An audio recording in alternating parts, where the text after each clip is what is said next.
Começa agora mais um programa Saúde e Bem-Estar e novamente aqui no Instituto de Neuropsiquiatria, conversando com a doutora Elizabeth. Mais uma vez eu quero te agradecer, doutora, por sempre estar disponível, né, participando do programa. Eu sei da sua agenda, que é super lotada. Eu que agradeço a oportunidade. Mas eu sei que os temas que nós temos abordado aqui têm trazido muita contribuição para a sociedade. Por isso que eu enfatizo sempre que a gente está sempre gravando com você assuntos relevantes, né, que a população até pede para a gente estar discorrendo aqui no programa. E hoje nós vamos falar sobre o transtorno do estresse pós-traumático. Você já ouviu falar sobre esse tema? Sabe o que é? A doutora vai explicar para a gente. Tudo bem?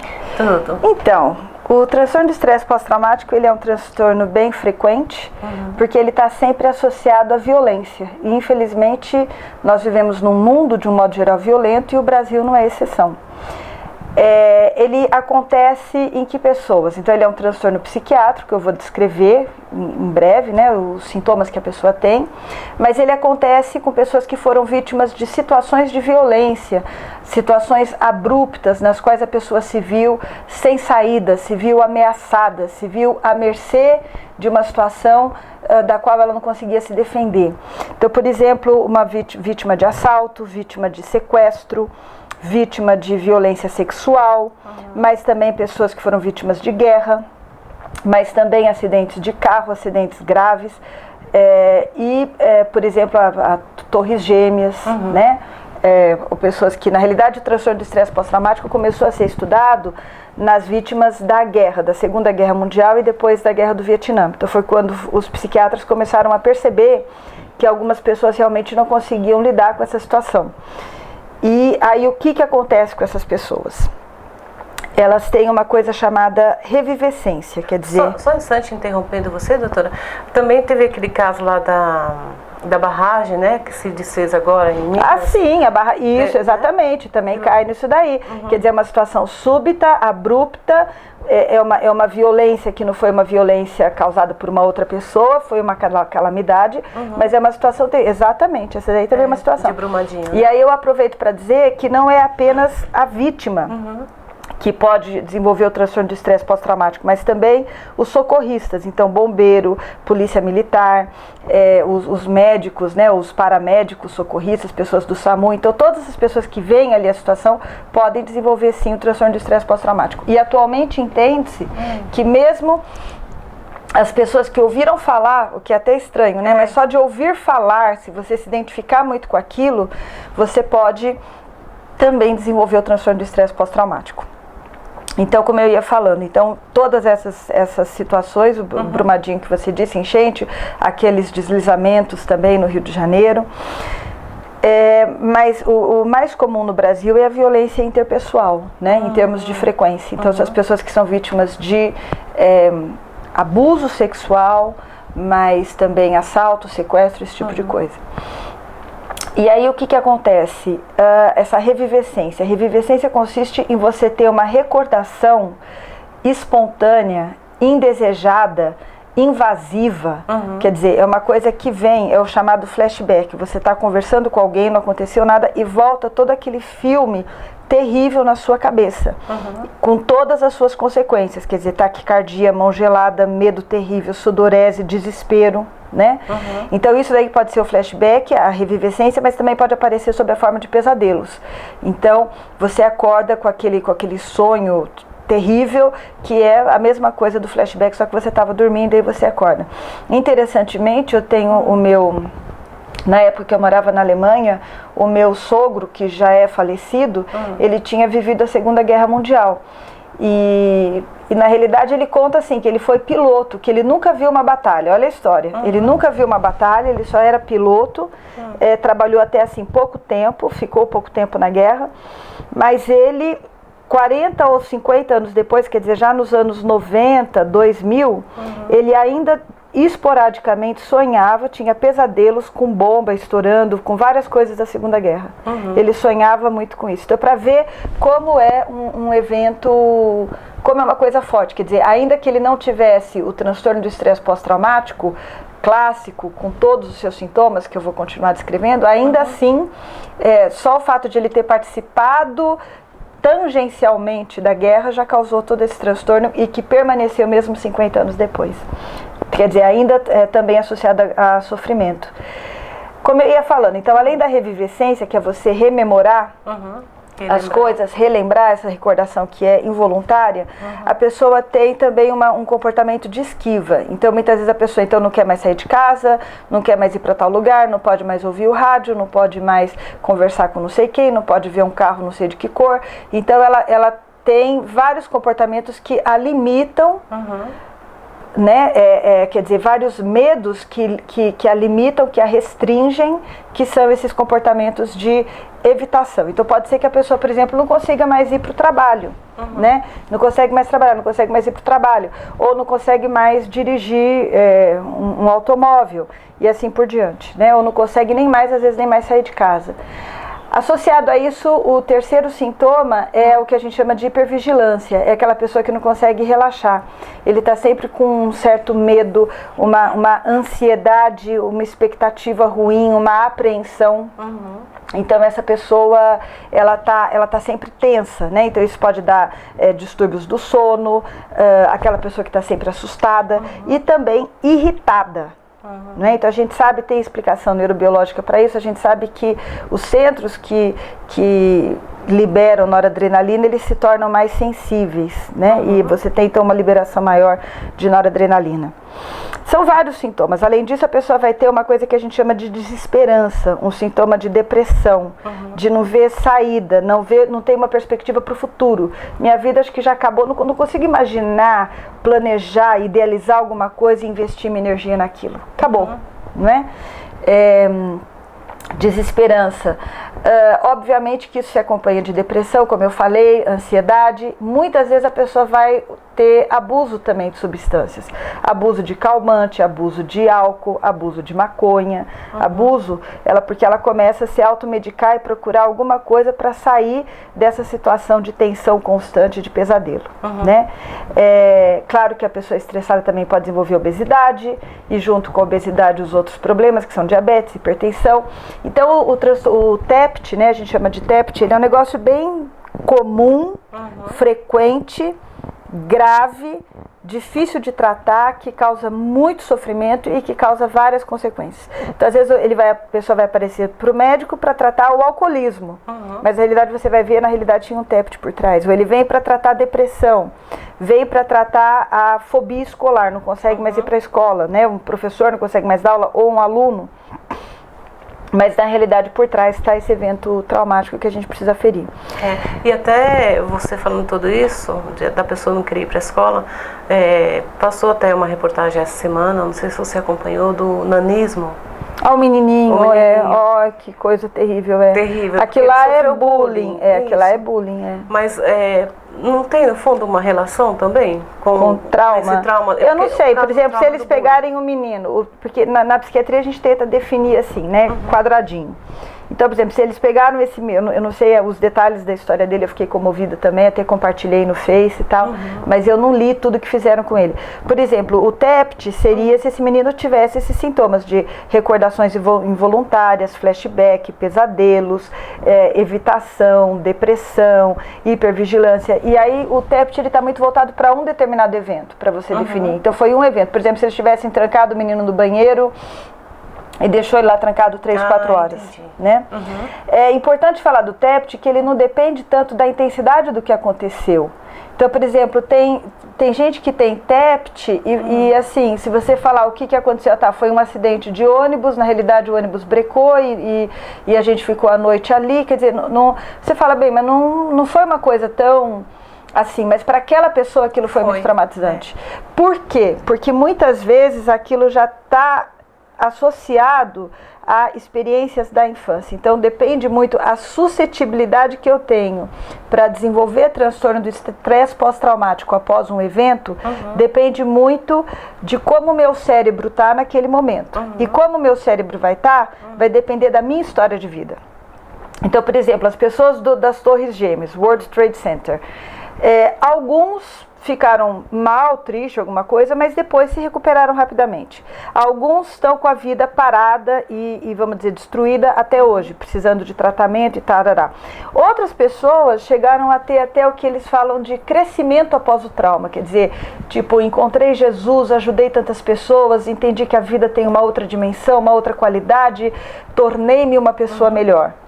Aí você vai falar, mas por que tantos desfechos tão diferentes diante de uma situação muito parecida? Claro que cada um viveu de um jeito, cada um estava numa situação, mas de um modo geral o contexto foi muito semelhante.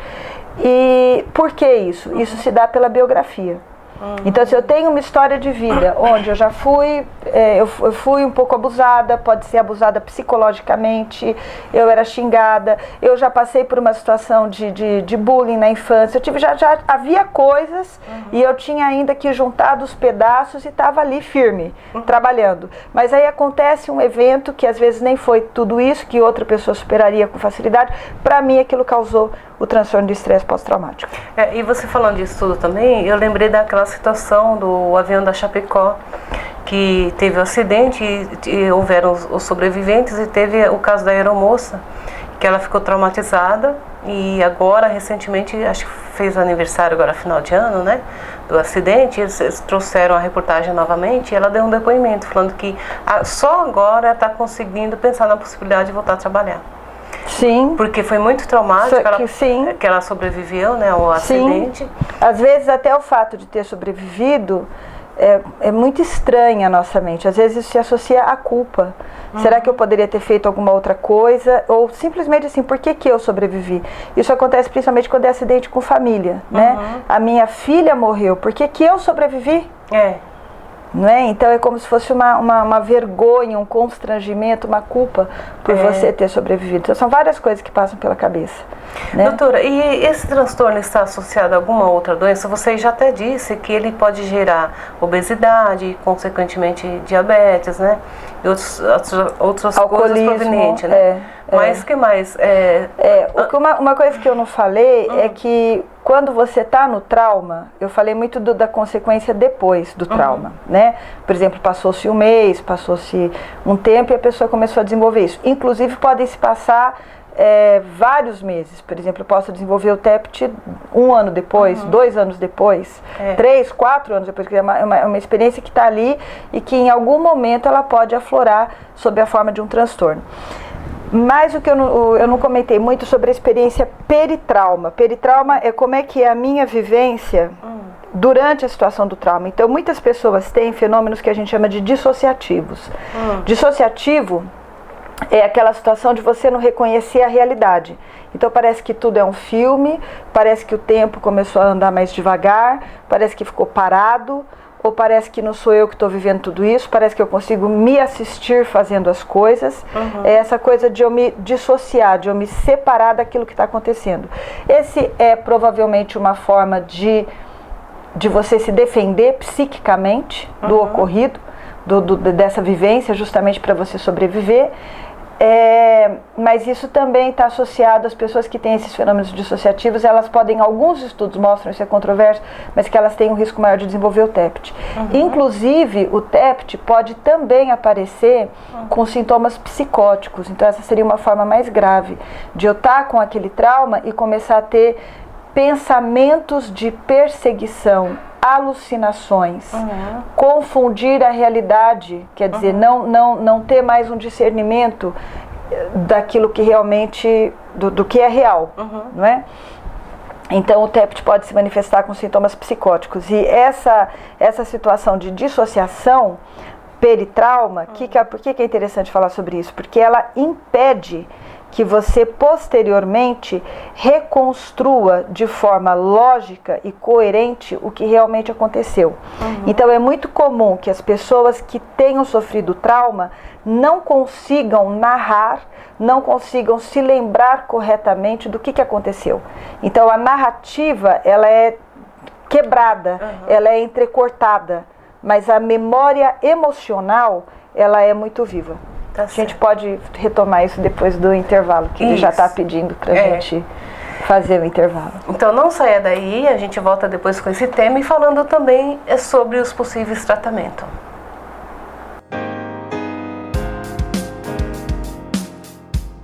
Em 5 segundos, você vai conhecer o potencial do seu cérebro.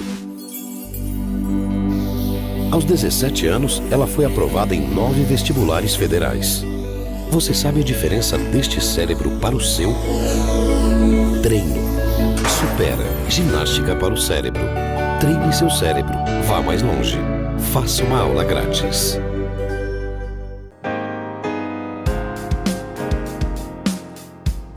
E de volta com o programa Saúde e Bem-Estar, falando desse tema muito interessante, que é o transtorno do estresse pós-traumático.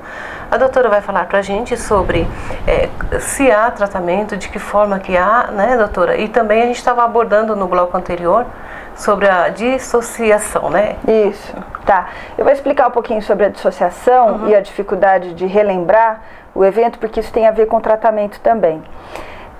Como eu estava dizendo no bloco anterior, quando a pessoa está ali naquela situação de trauma, então, por exemplo, a situação do acidente, eu estou vendo a pessoa que eu mais amo ali caída, toda cortada, aquilo parece que eu não consigo sentir nada, aquilo não é real, parece que é um filme, o tempo está devagar, parece que não sou eu que estou ali, não são as minhas emoções, eu não consigo entender tudo o que está acontecendo, né? Eu acho que todo mundo já teve um pouco essa situação de filme, né? De falar, né? É chocante demais. E esses fenômenos dissociativos, que os termos psiquiátricos que a gente usa são desrealização, que é esse não reconhecimento da realidade como tal, parece que não é real, e despersonalização, parece que não sou eu. Parece que eu não sou eu que estou vendo tudo isso, parece que quem está agindo não sou eu, não me sinto dentro de mim, né, como se fosse uma terceira pessoa. Então esses fenômenos, eles estão associados depois talvez eles aumentam o risco de desenvolver o transtorno de estresse pós-traumático e talvez até de uma forma mais grave. Do ponto de vista neurobiológico, a gente tem vários tipos de memória, mas aqui vale falar sobre duas. Eu tenho um tipo de memória, que é a minha memória consciente, que faz com que eu seja capaz de relatar o que aconteceu. E relatar o que aconteceu dentro de um contexto. Aconteceu em um determinado tempo e em um determinado espaço. Então eu consigo me lembrar, por exemplo, daquele dia que eu fui à feira, era um sábado à tarde, eu me lembro do entardecer, o sol estava se pondo, eu fui à feira, eu conversei com tal pessoa, eu estava usando tal vestido, eu me lembro daquela cena.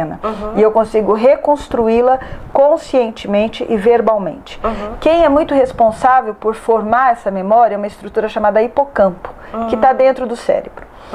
Mas existe uma outra memória, que é uma memória inconsciente e emocional, que não é, vamos dizer assim, responsável por essa recordação consciente, organizada e verbalizada, mas sim que traz ela me dá o colorido emocional do que aconteceu. Então, quando eu me lembro daquela feira, eu não consigo me lembrar que dia era, que roupa que eu estava, com quem que eu conversei, que momento foi. Eu só me lembro do tiroteio. E o tiroteio eu também não sei por onde ele começou, eu só sei que o meu amigo que estava comigo foi ferido. E eu vi ele não morreu, mas eu vi que estava saindo um monte de sangue. Então essa história não aconteceu, eu estou inventando. Não, eu sei. Né? Eu estou dando um exemplo. Então assim, essa é a memória emocional. Na memória emocional, é assim, você fala feira, me dá taquicardia, falta de ar, sudorese, medo, e eu tenho uma sensação horrível. Então eu associo a um determinado estímulo, visão, cor, cheiro, música, o local, e me vem aquela emoção de novo. A gente sabe disso, memória emocional, por exemplo, eu começo a sentir um cheiro de pão fresquinho, aquilo me dá uma tristeza, aí eu vou falar, mas por que eu fiquei triste em sentir o cheiro do pão? O que tem a ver? Depois que eu vou falar, não, era por causa da minha avó que fazia pão, e a minha avó já faleceu, né? Ou eu venho aquele cheiro, oi? Te interrompendo de novo, sempre que eu vejo uma cor, um laranja, me faz lembrar alguma coisa da minha infância. Sim. Eu lembro e fico tentando lembrar. E você tenta lembrar o que foi, exatamente. Essa é a memória emocional. Então, por exemplo, eu ia falar, por exemplo, cheiro de grama molhada, de terra molhada, chuva. Aí eu posso ficar melancólica, tá, porque também está me lembrando da minha infância. A gente sabe tudo isso. Música é o mais frequente, né? Então eu começo aquela música, às vezes eu fico aí, eu vou falar, nossa, é porque eu tô lembrando daquele namorado de 30 anos atrás, né? Então, música evoca tudo isso. Então, a memória emocional, ela vem antes da memória declarativa, da memória do hipocampo. Ou seja, você acabou de dar um exemplo, você vê a cor laranja, você sente uma coisa, mas você não consegue se lembrar do que é, né? Então, por exemplo, eu posso dar um exemplo assim. Eu estava na minha casa, saindo da garagem, entrando para dentro de casa, veio um homem à noite com uma jaqueta preta, eu sei que ele tinha barba e ele me derrubou, pegou minha carteira, meu celular e saiu correndo. Tá, aquilo ali me causou uma experiência traumática. Mas isso foi há 10 anos atrás e tudo bem. Aí eu tô na rua assim, andando, de repente eu vejo um homem de camisa vermelha, não tem nada a ver, mas meu coração dispara, eu fico super mal, tenho que parar, falo, por favor, eu tenho que sentar em algum lugar e tal. E eu não sei por quê. Por que eu passei mal assim de repente? Não aconteceu nada. Depois pode ser que eu me lembre que aquele homem de camisa vermelha era o cara. Só que na hora eu não o reconheci conscientemente, mas a minha memória emocional reconheceu. Então no TEPT, voltando a falar do TEPT, os estudos mostram que o hipocampo ele fica reduzido e a amígdala fica aumentada. Não é aumentado tanto fisicamente, mas é em termos de ativação. Então a amígdala, que é essa área responsável pela memória emocional, ela está meio que hiperativa, enquanto que o hipocampo está hipofuncionante, funcionando menos. Então daí a dificuldade das pessoas com TEPT em reconstruir o evento de uma forma coerente. Você se lembra só de flashes terríveis e vem toda aquela emoção, mas você não consegue reconstruir a história de forma coerente. E aí entra a questão da terapia, que é justamente te ajudar a fazer isso. Porque quando eu reconstruo de forma coerente, isso pode me ajudar a eliminar a culpa, a vergonha, algumas associações, vamos dizer assim, incoerentes. Por exemplo, eu achar que poderia ter sido de outro jeito se eu tivesse feito outra coisa, não é? Eu consigo reconstruir aquilo e consigo evitar uma outra coisa que é muito importante no TEPT também de mencionar, que é a generalização. A memória traumática, ela tem como característica a generalização. O que é isso? Você fez uma coisa comigo estando com essa blusa, com essa estampa. Toda vez que eu olhar essa estampa eu vou ter o mesmo medo. Essa generalização, ela não tem lógica. Porque não tem nada a ver, não é todo mundo que tem essa estampa que vai fazer mal para mim, mas eu generalizo. Então esse é um mecanismo evolutivamente conservado, ou seja, a gente tem esse mecanismo no cérebro para... E seria de defesa? Sim, é um mecanismo de defesa para evitar. Por exemplo, se eu vi um leão saindo de uma árvore, sei lá, um pé de manga, né?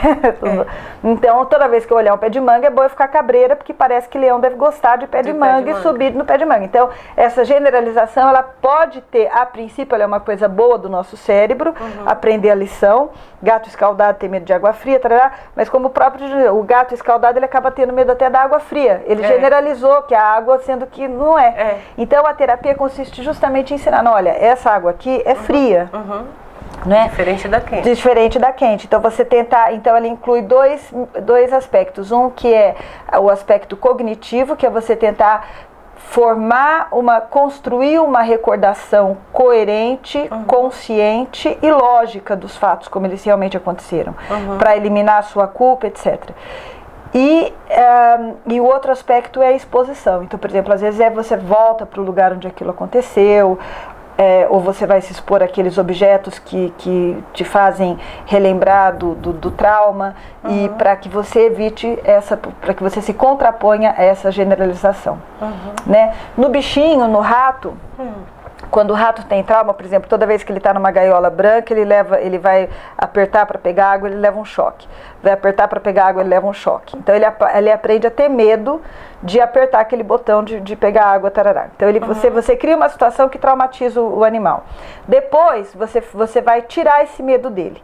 Nessa terapia, nesses experimentos com animais, a gente chama isso de extinção. Ou seja, na extinção você cria uma nova memória.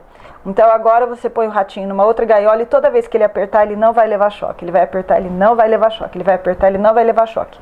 No ratinho isso até que funciona, mas no ser humano, você tem um fenômeno que às vezes, mesmo você tendo essa extinção, quer dizer, eu fui no lugar, eu sei que não aconteceu, mesmo assim aquela memória traumática volta. A gente não sabe por que isso é assim. Por que ela é resistente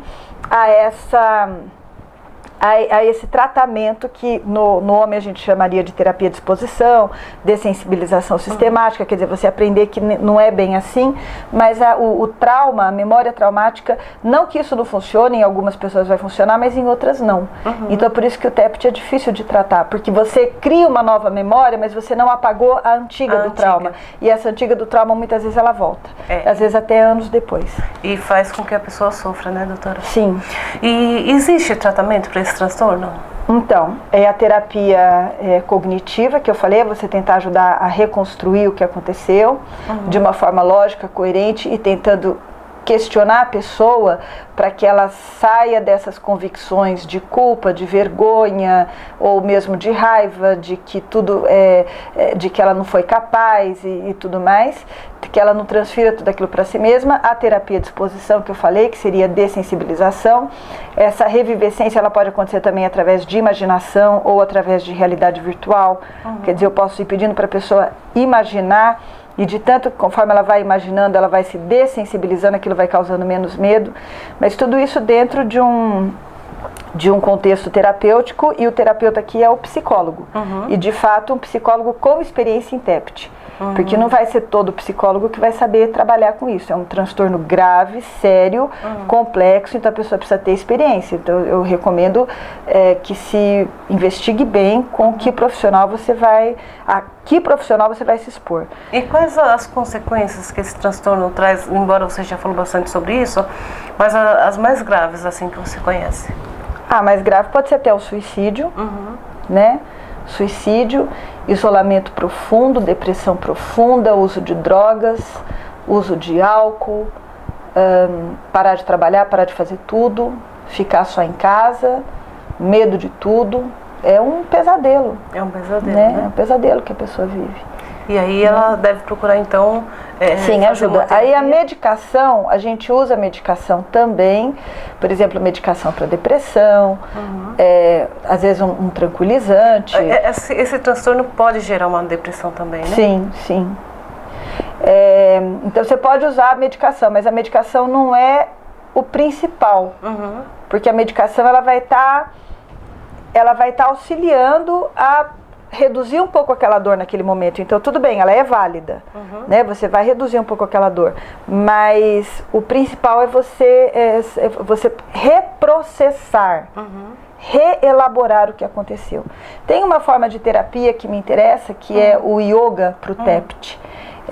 Eu sou formada em yoga, né? Eu fiz um curso de professora de yoga, né? Eu praticava, no momento eu parei, mas eu gosto muito dessa coisa do yoga. E eu acho que existe uma formação que essa eu não fiz, mas que lendo assim me interessa, que é o yoga para o trauma. É você usar as técnicas, porque o yoga trabalha muito com respiração, com você focar ali naquele momento, né? Aí entra o mindfulness, que é o foco no presente, e você conseguir se acalmar. Então eu imagino que isso deva ajudar, sim, né? Tem estudos que mostram que ajuda. No TEPT sempre é assim, tem estudos que mostram isso parece que ajuda, isso parece que ajuda, isso parece que ajuda, mas não tem uma coisa assim que você fala, isso tem um resultado de eliminar os sintomas em 80% dos casos, por exemplo. Não tem.